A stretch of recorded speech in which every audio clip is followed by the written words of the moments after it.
Back to your own YouTube channel as for Hindi 1 to 1।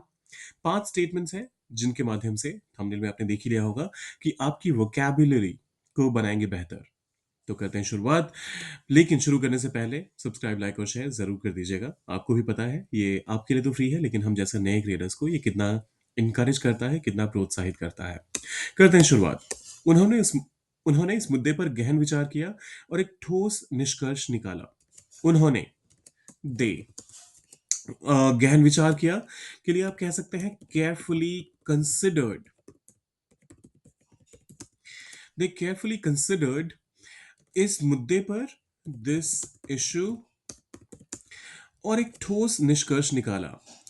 And arrived at a solid. निष्कर्ष के लिए आप conclusion word का इस्तेमाल करते हैं। So they carefully considered this issue and arrived at a solid conclusion. They carefully considered this issue and arrived at a solid conclusion. उनकी राय में यह एक दीर्घकालिक समाधान है। उनकी राय में, इसके लिए आप इन देयर ओपिनियन कह सकते हैं, आप कह सकते हैं अकॉर्डिंग टू देम, या फिर आप कह सकते हैं पर देम। तीनों ही तरीके सही हैं, आप तीनों में से किसी का भी इस्तेमाल कर सकते हैं। सो यह एक दीर्घकालिक समाधान है। This is a long term solution. This is, यह है, दीर्घकालिक, अ लॉन्ग टर्म, समाधान, solution. So in their opinion this is a long term solution, according to them this is a long term solution, और per them this is a long term solution. उन्होंने इस परियोजना को समय पर और budget के भीतर पूरा किया। अब देखिए, अच्छा एक छोटा सा करेक्शन यहां पर। लॉन्ग टर्म, देखिए लॉन्ग अपने आप में एक नाउन है, टर्म अपने आप में एक नाउन है। तो ऐसे में जब इन दोनों को एक एडजेक्टिव के तौर पर इस्तेमाल करते हैं तो इनके बीच में हाइफन डालना जरूरी हो जाता है, तो हाइफन जरूर डालिएगा। फिर आता, उन्होंने इस परियोजना को समय पर और बजट के भीतर पूरा किया।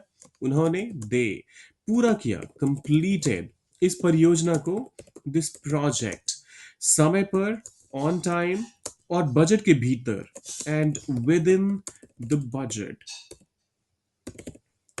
They completed this project on time and within the budget. एक खास बजट ही अलॉट होता है हर एक परियोजना के लिए, तो मैंने द बजट का इस्तेमाल किया है यहां पर। उनके विचारों में दूरदर्शिता है। उनके विचारों के लिए आप देयर आइडियाज का इस्तेमाल करेंगे, और दूरदर्शिता है के लिए आप कहेंगे their ideas are far sighted. Their ideas are far sighted. फिर आता है, उन्होंने इस अवसर अवसर का फायदा उठाते हुए अपने नेतृत्व कौशल का प्रदर्शन किया। हिंदी में भी ऐसे कौन बोलता है, लेकिन खैर इंग्लिश को बेहतर बनाने के लिए हमें हिंदी के भी कुछ क्लिष्ट शब्दों का इस्तेमाल करना पड़ा इसमें। उन्होंने प्रदर्शन किया, दे डेमोन्स्ट्रेटेड, अपने कौशल, नेतृत्व का, देयर लीडरशिप स्किल्स, इस अवसर का फायदा उठाते हुए, by taking advantage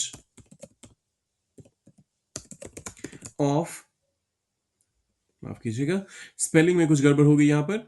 they demonstrated their leadership skills by taking advantage of। अब देखिए, इस अवसर के लिए आप इंग्लिश में क्या बोलेंगे, ये कमेंट में आप डाल दीजिए। जाने से पहले सब्सक्राइब, लाइक और शेयर करके जाइएगा। मिलते हैं जल्दी।